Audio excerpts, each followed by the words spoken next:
और जो किसी न किसी संस्था के अनुयायी हैं, वो ज़रूर इसको ध्यान से सुनिएगा। स्वामी प्रेमानंद जी महाराज की वीडियो इसलिए दिखाई क्योंकि आप भगवान को बड़ा बता रहे थे। फल गिरे इस वृक्ष के, झड़ कीने पात, फल गिरे इस वृक्ष के। नमस्कार, जय हिंद, जय भारत। अगर आपने मेरा ये चैनल पहली बार विजिट नहीं किया है और आप ये वीडियो पहली बार नहीं देख रहे हैं, तो आपको मालूम होगा कि मैंने पहले एक संस्था के खिलाफ, जिसमें पहले खुद जुड़ा हुआ था, एक वीडियो बनाई थी जिसमें मैंने बताया था कि कैसे उन्होंने तिरंगे का अपमान किया। फिर उसी के ऊपर मैंने एक दो वीडियो और डाली थी, तो उनके नीचे लोगों ने किस तरह के कमेंट किए, खैर आप खुद देख लीजिए। अब ये परमात्मा शिव के ज्योति स्वरूप का झंडा है। आपको भगवान सद्बुद्धि दे, ओम शांति। अब इसके बाद ये वो दो कमेंट हैं जिसके बाद मुझे लगा कि इनको उत्तर देना बहुत ज़रूरी है, इसलिए मैंने इस पर ये वीडियो बनाई। अब पहला कमेंट देखिए, परमात्मा चाहे तो सारे देश समाप्त हो सकते हैं, परमात्मा की अहमियत ज़्यादा है देश की नहीं। अभी आपने ये कमेंट्स देखे, अब आप जरा ये वीडियो देखिए।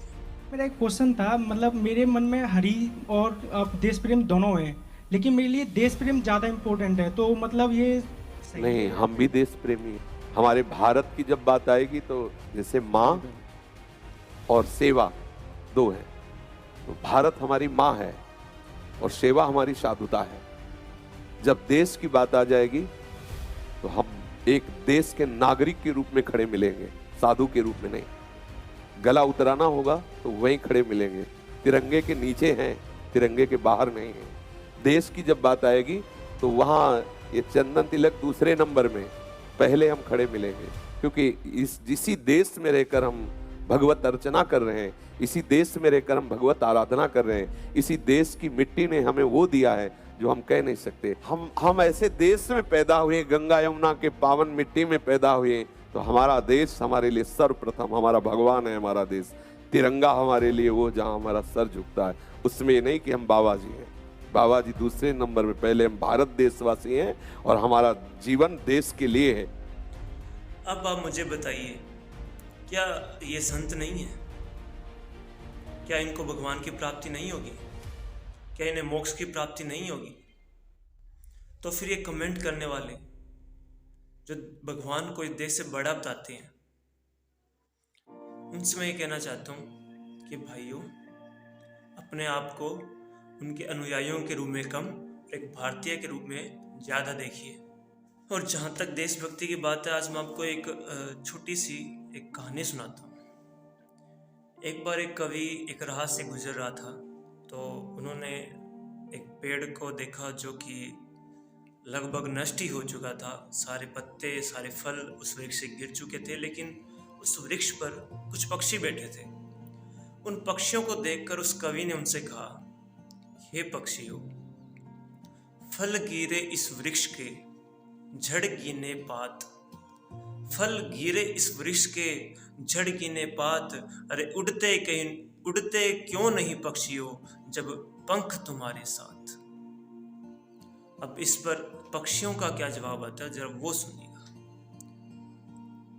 और जो किसी ना किसी संस्था के अनुयायी हैं, वो जरूर इसको ध्यान से सुनिएगा, उन पक्षियों के उत्तर को। अब पक्षियों ने इस पर उत्तर दिया कि फल खाए इस वृक्ष के, गंदे कीने पात। अरे फल खाए इस वृक्ष के, गंदे कीने पात। अरे दिख हमारा जीवना, जो मरे ना इसके साथ। ये होती है देशभक्ति। जिस भारत भूमि में उपजा आप अन्न खाते हो, जिस भारत भूमि पर आप गंदगी करते हो, उस भारत के लिए भी आप खड़ा नहीं हो सकते। उस भारत के लिए अगर आपका जीवन नहीं है, उस राष्ट्र के लिए अगर आपका जीवन नहीं है, तो आपका जीवन धिक्कार से भरा हुआ है। आपको अपने जीवन पर धिक्कार होना चाहिए। आपका जीवन व्यर्थ है। उन संत स्वामी प्रेमानंद जी महाराज की वीडियो इसलिए दिखाई क्योंकि आप भगवान को बड़ा बता रहे थे। अब या तो ये स्वामी जी गलत हैं, या मैं गलत हूँ, और या आप लोग सही हैं। अब निर्णय आप लोग ही करेंगे। जय हिंद, जय भारत।